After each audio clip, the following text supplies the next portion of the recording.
Vamos dar continuidade ao estudo do nível de rede. No vídeo anterior, nós vimos que atualmente utilizamos máscaras de rede para que a estação consiga identificar quais são as demais estações que pertencem ao mesmo enlace que ela e quais são as estações que estão fora do enlace. Com essa identificação, a estação, a partir de um IP de destino, consegue identificar se deve enviar os dados, o quadro, a estação dentro do seu enlace, ou seja, diretamente à placa de rede da estação de destino, ou se ela deve encaminhar esse quadro à placa de rede do roteador para que esse repasse o quadro adiante. Nós vimos nos exemplos anteriores máscaras de rede que são compatíveis com as classes que utilizávamos anteriormente, as máscaras /8, /16 e /24. O fato de possuirmos, no entanto, 32 bits para a definição da máscara nos permite a utilização de máscaras diferentes desses três tipos. Então, podemos utilizar desde uma máscara /0 até uma máscara /32, variando o número de bits. Temos aqui nesse slide um exemplo de uma máscara /19. Então, o endereço IP é 192.168.1.1 com a máscara /19, ou seja, 19 bits setados como 1, separando a identificação da rede da identificação dos endereços de hosts. Ao converter os 19 bits para decimal, nós temos a máscara 255.255.224.0. Ou seja, sempre que vocês identificarem um IP com esta máscara de rede, saibam que equivale a uma máscara /19. Com essa configuração, temos a rede 192.168.0.0/19, que possui como primeiro endereço utilizável 192.168.0.1 e o último endereço utilizável 192.168.31.254. Esses números podem parecer estranhos, mas ao analisar a parte binária, notamos que a parte de rede permanece a mesma, e quando temos todos os bits de host 0, temos o endereço de rede. A primeira combinação possível é o primeiro endereço utilizável. A última combinação com todos os bits setados é o broadcast, e a anterior é então o último endereço utilizável. Ou seja, a rede vai da máquina 192.168.0.1 até a máquina 192.31.254, e o IP 192.168.31.255 é o endereço de broadcast. Nesta rede, são possíveis 8.190 hosts dentro do mesmo enlace. Um outro exemplo, uma rede /25. Temos 25 bits setados como 1 e equivale à máscara em decimal 255.255.255.128. Temos como primeiro IP válido 192.168.1.1, como último IP utilizável por host, por máquina 1.126. Então aqui continuamos com a parte de rede sempre igual. Todos os bits 0 da parte de host é o endereço de rede. Todos os bits 1 na parte de host é o endereço de broadcast. E todas as combinações intermediárias são endereços que podem ser utilizados por estações. Nesta rede /25 cabem 126 estações. Então observem que a gente pode utilizar a máscara de rede como uma forma de delimitar o número de estações, criando uma estrutura bastante adequada ao número de hosts que nós temos. Então essas máscaras que nós chamamos de máscaras quebradas, por não serem /8, 16 ou 24, tornam possível que nós tenhamos uma faixa de endereços adequada ao número de estações. Temos também facilidades na hora de realizar o roteamento e na criação de subrede, e essas duas coisas, tanto o roteamento quanto subrede, nós teremos uma parte introdutória ainda nessa disciplina. Duas máscaras são especiais, a máscara /0 e a máscara /32. A máscara /0 não possui nenhum bit 1 setado.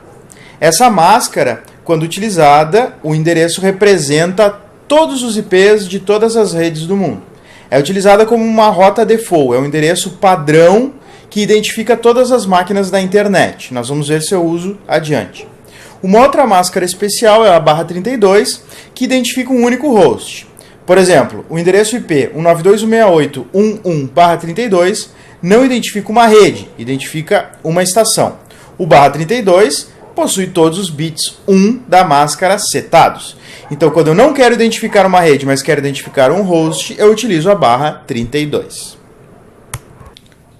Além dessas máscaras de rede, existem alguns endereços IP que também são especiais.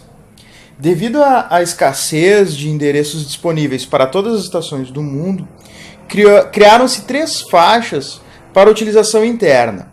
Essas faixas, então, são específicas para uso dentro de instituições, dentro de empresas, e sempre que um pacote for sair para a internet, esse endereço deve ser traduzido em um endereço válido.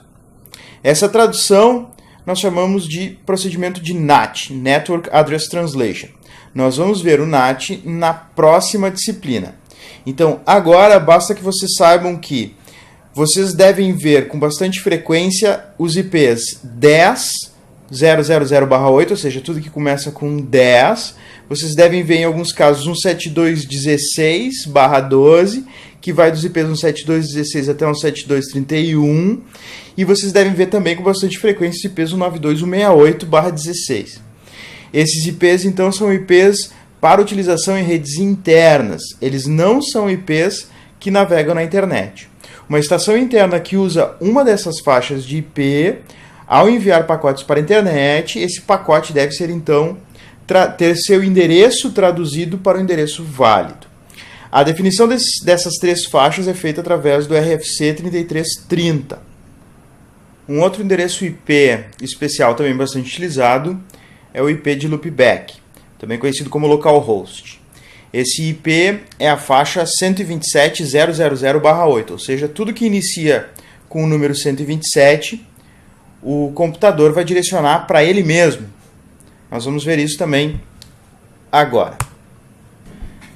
Nós temos nessa imagem uma representação dos protocolos utilizados nas redes de computadores. Então nós temos aqui o nível de aplicação, software aplicativo, com aplicações TCP e aplicações UDP. Temos os protocolos de transporte TCP e UDP que nós já vimos. E abaixo do TCP e UDP temos o protocolo de transporte IP. Temos aqui 2 protocolos auxiliares, uma acima do IP e outro acima do enlace, que nós não vimos ainda. Vamos ver na próxima disciplina, o ICMP e o ARP. Bom, abaixo do IP nós temos o nível de enlace e abaixo do enlace nós temos o nível físico. No nível de IP nós temos 2 possibilidades de enlace. Ou o loopback, que é uma placa de rede virtual. Essa placa de rede não existe fisicamente, ela está implementada dentro do sistema operacional, ou a placa de rede física real, aqui eu coloquei como exemplo uma placa Ethernet. Então, ao realizar a definição de qual destino, qual placa de rede destino um pacote deve ser entregue, o IP analisa a sua tabela de roteamento e identifica o endereço IP destino inicia por 127 alguma coisa. Se iniciar por 127, vai ser direcionado o pacote para o loopback. Então vamos imaginar que uma aplicação digite aqui como um IP de destino 127.001. Essa informação vai descer para o nível TCP, vai descer para o nível IP e vai chegar no loopback, vai dar a volta aqui, vai ser entregue para ele mesmo. Então, as aplicações que fazem referência ao localhost ou ao IP 127 qualquer coisa, o caminho que esse pacote faz, que essa informação faz, desce ao transporte, ao nível de rede, a essa placa virtual dentro do sistema operacional e volta para a aplicação. Então, nós temos um exemplo bastante comum desse uso. Quando nós instalamos um servidor web, por exemplo, numa estação, e queremos testar essa instalação, se ela foi bem feita, nós podemos abrir o navegador na estação onde nós instalamos o servidor e digitar lá como endereço de destino http://127.001, por exemplo. Quando nós digitamos isso, nós estamos acessando a própria estação, a própria máquina. É interessante ressaltar que algumas pessoas pensam que ao enviar um pacote com destino 127.0.0.1, eu estou testando a minha placa de rede. E isso não é verdade. Esse pacote, essa informação, não é direcionada à placa de rede física. Ela fica dentro do sistema operacional, a informação permanece dentro do sistema operacional e simplesmente retorna para a aplicação que gerou, então, os dados, que gerou a requisição. Então, resumindo para vocês, tudo que inicia com 127, qualquer coisa, vai ser direcionado para a própria estação. É um loop. Volta para a estação. Vamos ver então como funciona a decisão de roteamento, essa decisão que o nível de rede deve fazer para identificar para onde um determinado pacote deve ser encaminhado. Então vamos imaginar uma estação que possui como IP 192.168.1.1 máscara /24, ou seja, 255.255.250. Também possui como roteador padrão, como gateway, 192.168.1.254. Essas três informações são a base para a criação da tabela de roteamento da estação. Vamos ver como funciona. A primeira regra da tabela de roteamento é a regra de loopback. Então nós temos aqui que todos os IPs que iniciam com 127.0.0.0/8, notem, isso é um endereço de rede, que especifica todos os IPs que iniciam com 127, máscara /8, 255.0.0.0, ou seja, tudo que inicia com 127 deve ser direcionado para a placa de rede loopback. Então, endereços 127, qualquer coisa, devem ser direcionados para a placa de rede loopback. Agora, tendo como base o IP da estação e a máscara. Então, a partir do IP da estação e da máscara, a estação descobre qual é o endereço de rede. Então, aqui, o 192.168.1.1 com máscara /24, o endereço de rede vai ser 192.168.1.0. Então, tudo que for 192.168.1.0/24, todos esses endereços pertencem ao enlace da estação. Ou seja, a estação deve entregar diretamente para o enlace local, para a placa de rede. Aqui eu chamei a placa de rede Ethernet 0, ETH0. Então, essa regra significa todos os endereços que iniciarem por 192.168.1.0 estão no meu enlace. E, por fim, qualquer IP do mundo deve ser direcionado para o roteador, 192.168.1.254. Bom, aqui eu tenho, então, aquele IP com máscara especial /0, que significa todos os IPs do mundo. Notem que existe uma prioridade nas minhas regras. Essa prioridade, ou seja, a ordem de precedência das regras, é definida pela máscara de rede. O computador sempre vai analisar a maior máscara, ou seja, a regra mais específica, vai adotar essa regra e ignorar as demais. Então, naquele exemplo que eu acabei de mostrar para vocês, a primeira regra que vai ser analisada pelo computador é: inicia por 192.168.1 qualquer coisa, se for o caso, envia para o enlace local. Se não, analisa a próxima regra, a 127.0.0.0/8, ou seja, que tem a máscara menor. Se iniciar por 127, envia para o loopback. Se não for nem a primeira nem a segunda regra, aí eu vou analisar a /0, ou seja, a /0, como ela é uma máscara /0, ela obviamente vai ser sempre a última a ser considerada. Então eu vou voltar aqui no slide para vocês verem que, apesar de eu ter colocado nessa ordem, por que eu coloquei nessa ordem? Essa é a ordem que aparece no computador normalmente, tá? Então primeiro aparece a loopback e depois as regras, as demais regras. Então, apesar de eu ter colocado nessa ordem, a primeira regra a ser analisada pelo computador vai ser a /24, depois a /8 e sempre, por último, a /0. Então, agora vamos analisar uma situação onde eu tenho máquinas, tenho estações, tenho roteadores e tenho, nesse caso desse exemplo, 3 enlaces definidos. Esse primeiro enlace é o enlace da rede 192.168.1.0/24. Ele possui duas estações, a estação 192.168.1.1 e a estação 192.168.1.2. O gateway padrão de ambas as estações, ou seja, o gateway padrão dessa rede é 192.168.1.254. Ambas as estações possuem uma placa de rede Ethernet 0 e o roteador possui o IP 192.168.1.254 e esse IP está vinculado à placa de rede ETH1 do roteador. O roteador possui 3 placas de rede, a ETH0, a ETH1 e a ETH2. O segundo enlace é a rede 9268.2.0. Possui as máquinas 192.68.2.2 e a 192.68.2.1. O gateway possui o IP 192.68.2.254 e esse IP está vinculado à placa ETH2 do roteador. A terceira placa de rede, a ETH0 do roteador, está conectada com o roteador do provedor de acesso. Aqui eles possuem, então, essa conexão e o IP no roteador é o 200.1.1.1 e o IP do provedor de acesso, do roteador do provedor de acesso, é o 200.1.1.2. Vamos analisar agora a tabela de roteamento dessa primeira estação. Então, essa estação que possui IP 192.68.1.1/24 e Gateway 192.68.1.254 vai possuir, então, como tabela de roteamento. Primeiro, a regra de loopback, 127.0.0.0/8 via loopback. Depois, a regra do enlace local. Tudo que inicia com 92.68.10/24 deve ser entregue no enlace. E, por fim, o que nós chamamos de rota padrão, rota default, 0000/0 via roteador, 192.68.1.254. O que acontece quando nessa estação existe alguma aplicação que tenta acessar o IP de destino 192.68.1.2?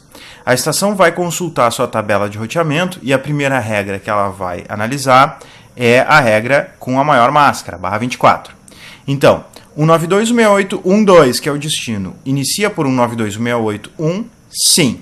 Isso significa, então, que essa regra deve ser aplicada, ou seja, deve enviar a mensagem, o datagrama, deve ser enviado diretamente ao enlace local. Então, a comunicação será feita desta placa de rede, da placa de rede da estação 11 para a placa de rede da estação 12 diretamente. E se o destino for 192.68.2.2? A primeira regra a ser analisada novamente, então, é o 192.68.1.0/24 via ETH0. Começa por 192.68.1? Não, começa por 192.68.2. Analisa a segunda regra, loopback. Começa por 127? Não, começa por 192. Se não começa nem por 192.68.1, nem loopback 127, vai analisar então a última regra. Como a última regra diz respeito a todos os IPs do mundo, sempre vai ser utilizada, Então essa regra é a regra padrão. Então vai enviar esse destino 192.68.2.2, os dados vão ser enviados para a placa de rede do roteador, 192.68.1.254. Quando essa informação que saiu da máquina 11 chega para o roteador então vai pegar esse datagrama IP e vai analisar para onde ele deve enviar esse datagrama, para onde ele deve enviar esse pacote. Bom, analisando a tabela de roteamento dele, o que ele tem como maior máscara é o /30. Então, o destino 192.68.2.2 começa com 200.1.1.0/30? Não. Vai analisar a próxima regra. Começa com 192.68.1.0? Não. Começa com 192.68.2.0? Sim, inicia por 192.68.2. Vai entregar, então, para a placa de rede ETH2, para o enlace da placa de rede ETH2.